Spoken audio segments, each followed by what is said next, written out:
السلام علیکم یا اہل القبور۔ دوستو، دنیا میں جہاں بھی آپ رہ رہے ہیں، کوئی مقام ایسا نہیں دنیا کا جہاں پہ آپ کو یہ والی مقام یا یہ والی جگہ نظر نہیں آئے گی۔ ہر مذہب میں جب انسان اس دنیا سے چلا جاتا ہے تو اس کو مختلف طریقوں سے الوداع کیا جاتا ہے۔ کوئی مذہب اس کو جلا دیتے ہیں، خاک بنا دیتے ہیں۔ کسی مذہب میں وہ درختوں میں، جنگلوں کے قریب جا کے دفناتے ہیں۔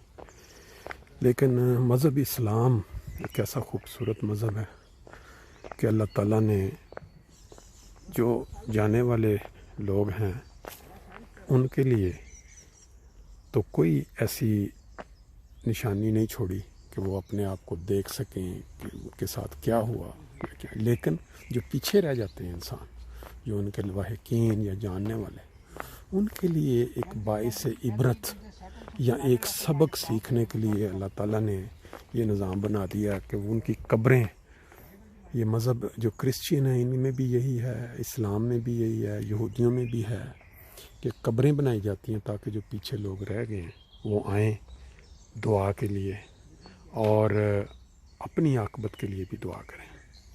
یہ جو قبرستان آپ دیکھ رہے ہیں یہ فرینکفرٹ سے تقریباً 25-30 کلومیٹر دور ایک شہر ہے فریدبرگ، اس کے اندر یہ قبرستان ہے۔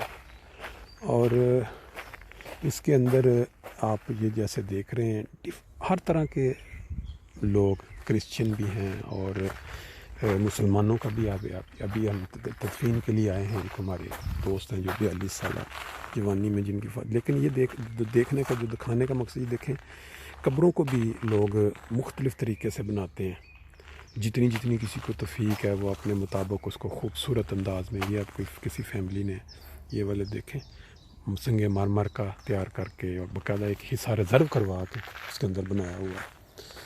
اب آپ کو آگے لے کے چلتے ہیں۔ قبرستان جب آپ دیکھتے ہیں کسی بھی ملک کے اندر، کسی بھی علاقے کا، تو آپ کو اس سے اندازہ ہوتا ہے کہ یہ قوم کتنی منظم، کتنی سلجھی ہوئی اور کس طرح کا ان کا جو ہے انداز ہے رہنے کا۔